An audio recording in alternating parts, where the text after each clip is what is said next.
The first time they saw her, they laughed. She stood alone in the blinding afternoon sun, her shadow thin and trembling against the cracked pavement, one worn crutch sinking into the dust as if even the earth refused to hold her. The roar of engines circled her like wolves. Leather jackets flashed beneath the daylight. Chrome glinted like sharp teeth. And someone in the crowd muttered the word that would follow her for weeks: worthless. If you believe in kindness, in second chances, and in love that rises from the ashes of judgment, take a moment right now to like, comment, share, and subscribe to the channel, Only Kindness. Stories like this matter because they remind us who we truly are.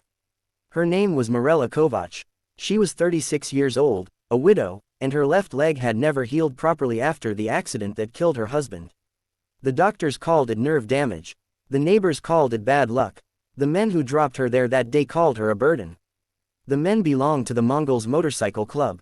They had known her late husband, Soren, who had run errands and odd jobs around their territory. When Soren died beneath the crushing weight of a delivery truck on a hot summer highway, the club sent flowers. They also sent a message. Soren had owed them money. Mirela tried to pay it back by sewing patches, cleaning garages, doing bookkeeping for a small auto shop. But debts in that world were rarely about numbers. They were about pride, and pride wanted spectacle. So one bright morning, 2 Mongols members loaded her meager belongings into the back of a truck and drove her across town to a dusty lot where another club gathered. The Hells Angels were hosting a daytime charity barbecue for veterans. Families milled about, children ran between picnic tables. It looked almost wholesome under the warm sun. The Mongols thought it would be funny. They rolled up loud and proud, engine snarling, and pushed Mirela forward as if she were cargo. They told the Angels road captain that Soren's widow was payment. A crippled widow for a dead man's debt. A joke wrapped in cruelty. The laughter was sharp at first. Then a tall man stepped forward from the shade of a faded red canopy. His name was Lucian, Dobrev. He was 42, broad-shouldered, his long dark hair streaked prematurely with gray. Tattoos climbed his arms like stories written in ink. A thin scar cut across his eyebrow, a pale reminder of some forgotten fight. But it was his eyes that stopped the laughter. They were steady, watching. Mirela refused to look at anyone. She kept her chin lifted, not in pride but in fragile defiance. The afternoon sun made her squint, and sweat gathered at her temples. Her crutch shook, but she did not fall. Hawk asked one question: did she come here by choice? She didn't answer, not because she was afraid, but because she didn't trust her voice to hold. The Mongols smirked and revved their engines. The message was clear: she was someone else's problem now. Something shifted in Hawk's expression. He had seen too many transactions disguised as justice. Too many people discarded when they no longer served a purpose. He walked past the Mongols without a word and stopped in front of Mirela. He did not reach for her. He did not grab her arm. He simply stood close enough that the shadow of his body shielded her from the harsh sun. Then he told the Mongols to leave. They laughed again, but this time it sounded uncertain. When the engines finally faded into the distance, silence settled over the lot. The families pretended not to stare. Children whispered. The smell of grilled meat and gasoline hung thick in the air. Hawk turned to Mirela and asked her name. She told him, and just like that, something began. At first, it wasn't love. It was logistics. Mirela had nowhere to go. Her small apartment had been rented month to month, and the landlord had already replaced the locks. Hawk offered a spare room in the modest clubhouse on the edge of town. It wasn't glamorous. It was noisy, full of grease-stained floors and old couches. But it was dry, safe, and bathed in sunlight that poured through wide garage doors during the day. The other members weren't thrilled. A widow with a limp wasn't exactly standard company. Some thought she would bring trouble. Others feared weakness. In their world, vulnerability was a liability. Mirela felt their stares every time she crossed the courtyard with her crutch tapping rhythmically against concrete. She insisted on contributing. She cleaned. She organized the kitchen. She repaired torn jackets with careful stitches. Her fingers were quick and precise, steady even when her body wasn't. Hawk watched her from a distance at first. He noticed the way she bit her lip when concentrating. The way she refused help climbing the 3 steps into the building, even when pain tightened her jaw. He noticed she never complained. One afternoon, under a cloudless sky, Hawk found her sitting outside on an overturned crate, sunlight warming her pale face. She was massaging her injured leg, tears slipping silently down her cheeks. Not loud sobs, just quiet surrender. He didn't offer pity. He sat beside her. Over the next weeks, their routine formed in daylight hours. Hawk began driving her to physical therapy appointments across town. He waited in the lobby, leather vest drawing curious glances from nurses. When the therapist mentioned experimental braces that could help stabilize her leg, Hawk paid for them without telling anyone. Mirela discovered something unexpected about him. Beneath the reputation, beneath the roaring engine and the intimidating tattoos, Hawk was gentle. He fed stray dogs behind the clubhouse. He visited his elderly aunt every Sunday morning with fresh bread. He read history books late at night when he thought no one noticed. But the world they lived in didn't change overnight. The Mongols returned one afternoon, engines slicing through the bright day like knives. They accused Hawk of stealing what was rightfully theirs. They mocked Mirela openly this time, calling her useless, a charity case. Hawk stepped forward, not with fists but with certainty. He told them she wasn't property.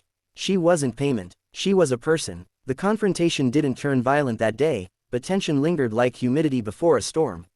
Inside, Mirela's greatest battle wasn't with rival clubs. It was with herself. Years of being told she was less had rooted deep. She struggled to believe Hawk's kindness wasn't temporary. She feared becoming another burden. So she began to build something of her own. Using a small loan from a community program and a corner of the clubhouse garage, she started repairing riding gear for bikers across the city. Word spread quickly. Her craftsmanship was flawless. Torn leather looked new. Patches were sewn straight and strong. Helmets were restored with intricate painted details that shimmered under sunlight. People began coming not because they pitied her, but because she was good. The first time she stood without her crutch for a full minute, balanced in her new brace, Hawk was there. The garage doors were open, daylight flooding in. Dust danced in golden beams around them. She trembled, but she stood. He didn't clap. He didn't cheer. He simply smiled in a way that made her chest ache. Their love grew in these quiet moments. In shared lunches under open skies. In laughter over spilled paint. In long rides where she sat behind him, arms wrapped around his waist, feeling the vibration of the engine and the steady rhythm of his heartbeat. The club began to change too. The men who once scoffed now brought her coffee. They asked her advice. They defended her when outsiders whispered. Mirela's presence softened edges they didn't realize needed smoothing. But love stories that shock everyone are never easy. The Mongols escalated their pressure. They spread rumors. They tried to sabotage her growing business. One afternoon, someone slashed the tires of her small mobility scooter. She found it toppled in the sun, broken and humiliated. She didn't cry. Instead, she picked up the pieces and carried them inside. Hawk was furious. The old part of him wanted retaliation. But Mirela placed her hand on his arm and shook her head. Violence would only prove what others already believed about them. So they chose something radical. They organized a public daytime charity ride, both clubs invited, along with local families and veterans. Mirela insisted on planning it herself. She designed patches that symbolized unity instead of rivalry. She spoke to community leaders. She stood on a small wooden stage in broad daylight, her brace visible, her crutch leaning nearby. When she told her story, she didn't accuse. She didn't shame. She simply spoke about being discarded and then being seen. The crowd listened, even the Mongols. By the end of that afternoon, donations overflowed for injured veterans. Children posed for photos on polished bikes. And something invisible shifted between rival patches. Hawk watched Mirela as applause rolled across the open field. The sun was high, warm, unapologetic. She looked stronger than she ever had, not because she no longer limped, but because she no longer bowed. Months later, on another bright day, Hawk asked her to marry him. There was no grand spectacle. Just the two of them beside the same red canopy where they first met. He knelt carefully on one knee, sunlight catching the silver ring in his rough fingers. She said yes before he could finish asking. The wedding wasn't what anyone expected. It was held outdoors at noon. Engines formed an archway. Children threw wildflowers instead of rice. Even a few Mongols stood quietly at the back, watching. The woman once called worthless walked down the aisle on her brace, head high, every step deliberate and strong. Hawk waited at the end, eyes shining. Their love shocked everyone not because it was dramatic, but because it was patient. Because it proved that dignity can survive humiliation. That kindness can dismantle pride. That even in worlds built on reputation and steel, the softest things endure the longest. If this story touched your heart even a little, please take a moment to like, share, and tell us in the comments what part moved you most. Your support helps stories like this reach people who need hope today. And before we close, we have one special request. If you believe no one is truly worthless, type the word, seen, in the comments. Mirela and Hawk's life didn't become perfect. There were still arguments, scars, and long roads ahead. But they faced them side by side under open skies, engines humming, sunlight stretching endlessly before them. Because sometimes the world tries to send you away as a joke. And sometimes, that's exactly how you find where you belong.